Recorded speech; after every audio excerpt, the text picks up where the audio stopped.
Thanks for checking in on us. I'm Martin. In this video, we're going to take a look at a barge that's replacing a bridge on the Duck River. We're also going to check back in on Beach Creek, which was our most popular site from 2 years ago. We're also going to go back into a backwater area and point out the difference between a flood wash that's going to become dangerous and a backwater.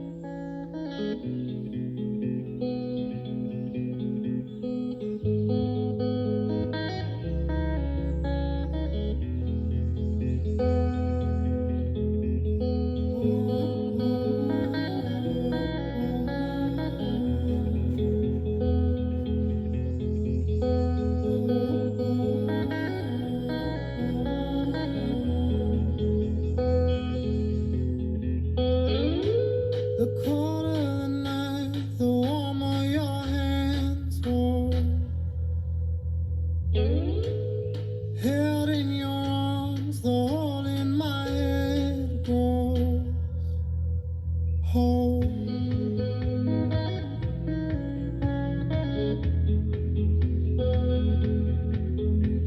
I don't wanna die alone, but I don't wanna die at all. I'm not gonna keep you by the phone, dear. Hang up when you had enough. Too much to talk about. Call me when you come down. Call me when you're here. And all is well that ends well, but all is well that ends. Clocks make out from the monsters in my head. Do you wanna know my name? Is that all you wanna take from me? In your arms, the yes in my eyes, and I don't wanna die in my sleep when you're living. No, call me when you're hurting. No, call me when you live. Call me when you come down.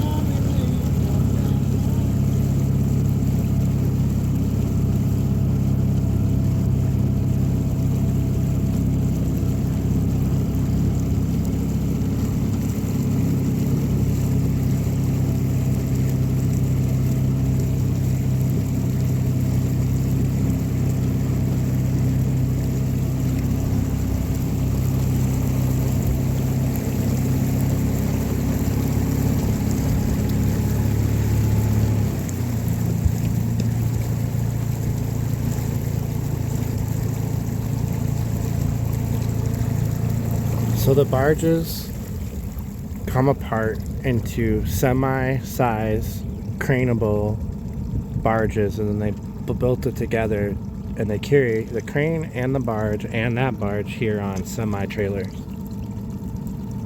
And it's a special bridge company. All they do is bridge work.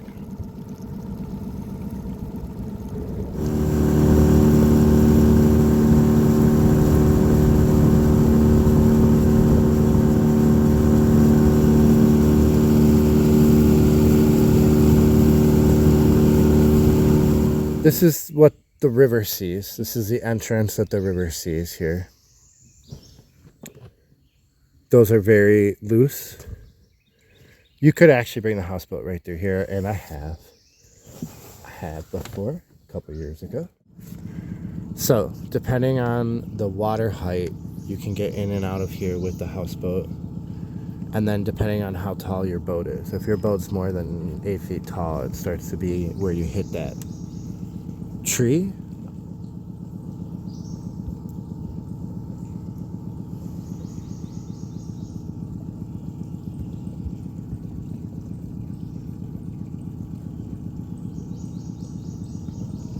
Yeah. If you remember, we stayed right in here on the cliff. We anchored out, but we didn't anchor out. We tied to 3 trees is what happened. We had 1 anchor and 2 trees. Look at that right there. Perfect.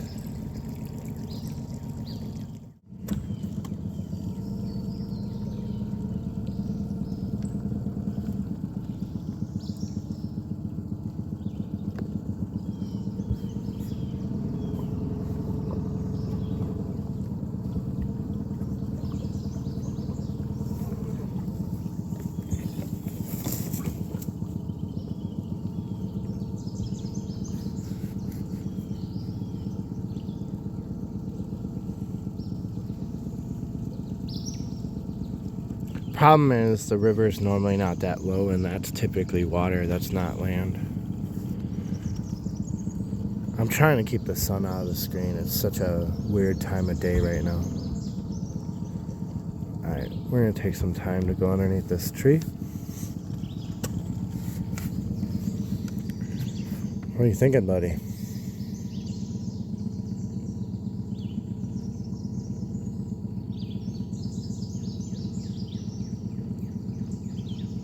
I guarantee that every single crawling animal uses this as a bridge to get across here.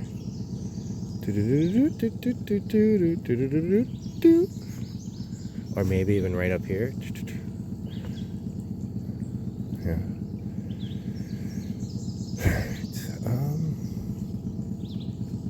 If I go right by the trunk.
Look at that.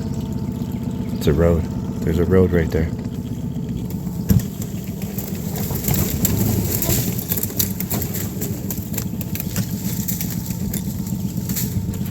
River, stay in the boat.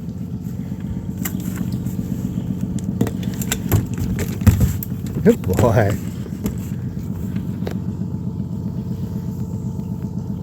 Well, we're going to get out and go walk on that road. Look at this spot right here. That's a pretty good spot for River to get out to.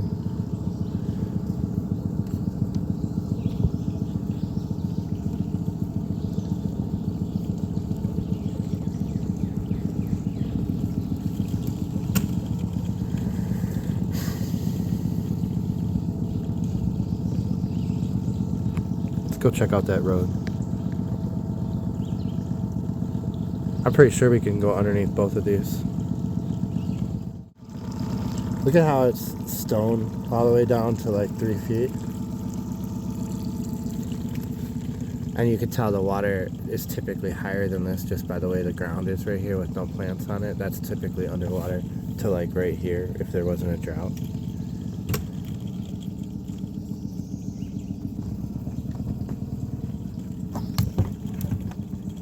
This is a cool spot.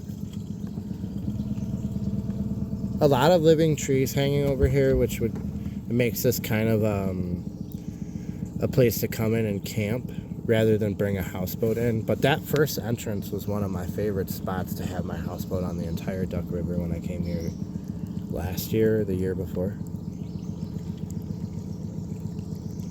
I'm gonna put him on a leash. He is so hyper right now. Oh, just relax, buddy. Relax.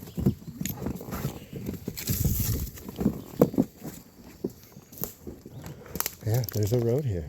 A muddy one, but there's a road. I figure we'll walk towards the Duck River, see where the road goes, and then we'll walk back and see where it comes from. So look real closely at the screen. I'm also going to come up here and I'm going to show a little sunlight so you can see if there was reflections. You see how there's no bugs, right? Everyone tells me the whole world's going to end. There's so many mosquitoes. There's not. That's only when you turn on lights in the middle of the night. All right, so here's my widest angle lens, but look at this. This is the road we're on. Here's another road.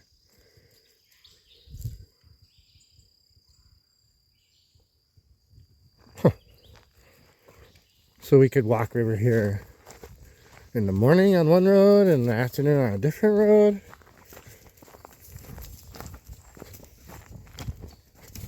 Don't go off the trail. After a little bit more than a mile, we ended up at this cabin. There were 2 other cabins along the road too. This is the end of the other road that was a fork in the road. We just went to the end of both of them. You always can tell from the number of trees that they stuck underneath the tires how bad they were stuck. They cut down almost 2 or 3 trees, and then look at they left their chair. They drove over their chair and destroyed it. That was a really cool walk. So tomorrow we'll come back and we'll take the road the other way and see how many houses are along it. It's just a road off of Bakerville coming into Waverly.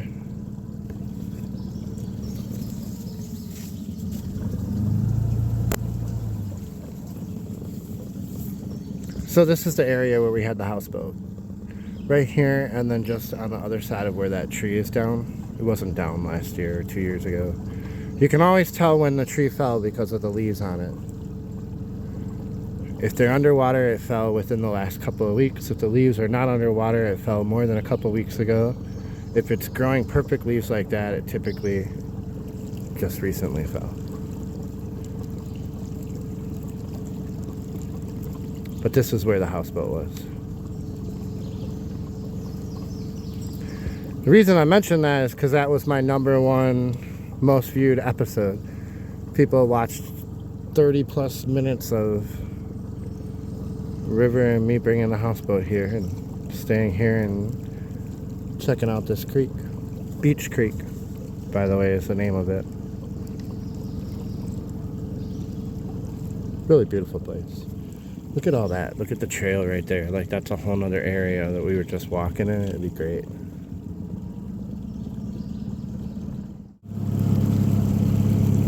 So we're at the bottom of this overflow channel that just runs parallel with the main channel. And I want to show you guys. So one of the reasons you know that this doesn't have full current in here ever is because look at the bottom of this thing. It's not blown out. It's not like there's a bunch of stuff pushed out of here or anything like that. It essentially is a bunch of sediment that was left here because the current backwashes, does a little spiral, and comes back in here slow. Otherwise, if the current was coming down here going the same way as the river, it would be busted out. This would be deep. And there would be a, you know, like an actual beach that comes off of the corner of that. But instead, it's not. It's just a bunch of sediment that's sitting here at the bottom of a meandering patch of water. And in fact, I can't even get out there. Yesterday, we could come and go through that, and the water was like a foot higher. It actually came up a foot for 2 days and went down a foot. Now we got to go this route.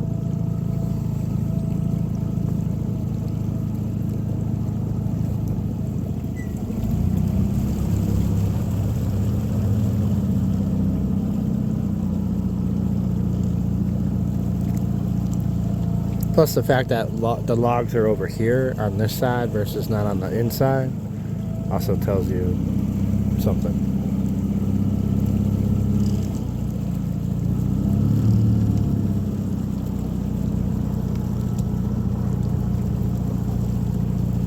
So you see between those 2 hills, when the hill goes boom and starts another one, I'm in there.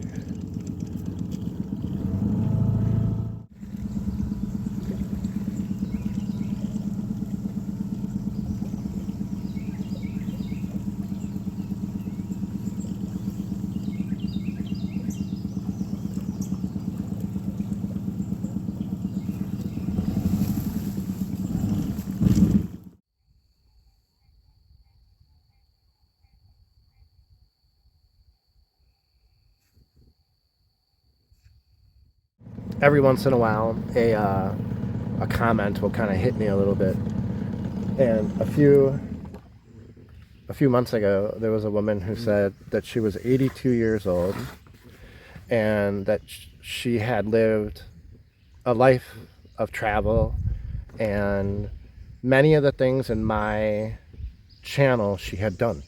Like actually done this river, gone to this place, lived in a van in this desert, did almost all the things that I had done. And she said, but I didn't document it. The fact that I'm sitting here and I document it makes it a body of work, right? It makes it so much more important. I was thinking about that in this last week because a lot of people are worried about not only me being on the river, but something going wrong on this river. I was down here in 21 in the historic flood. I was just not even 100 miles upriver camping, right? 2 years ago, there was another huge flood here, and I used that flood to go as far as I could upriver in a boat just like this. And I brought my houseboat and stayed here for 2 weeks watching the waters recede. And I'm not saying fishing on the shore, going boating a couple times for a few hours during it.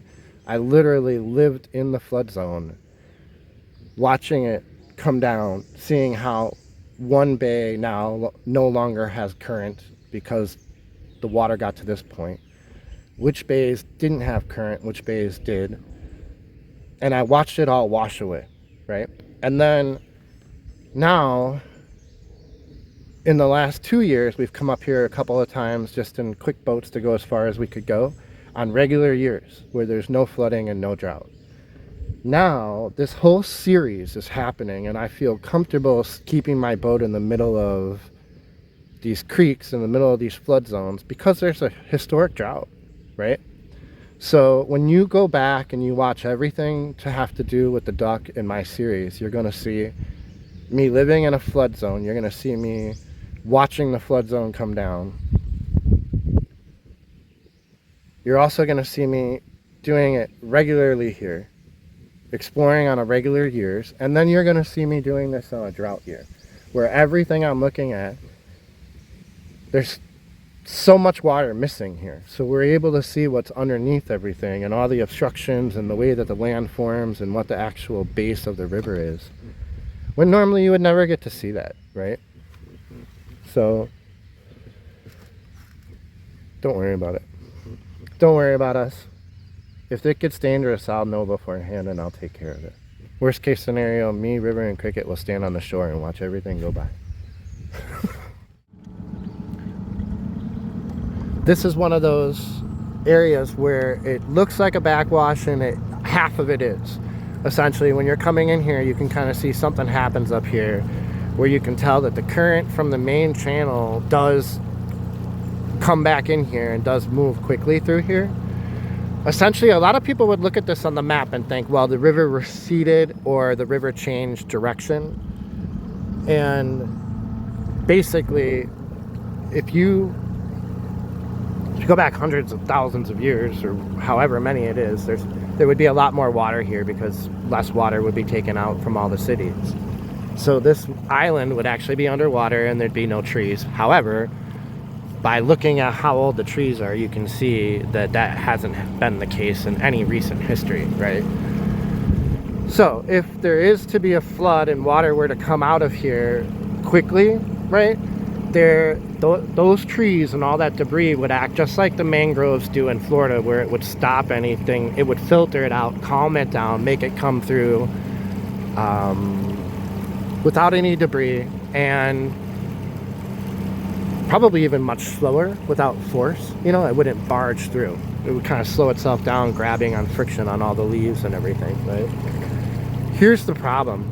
If you come into these places and there's like this right here, you see these logs?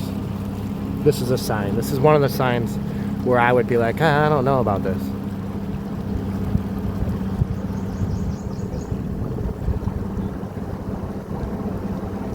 Don't mind the wind. The wind's coming this direction, which is against the current. That's not how it would normally be.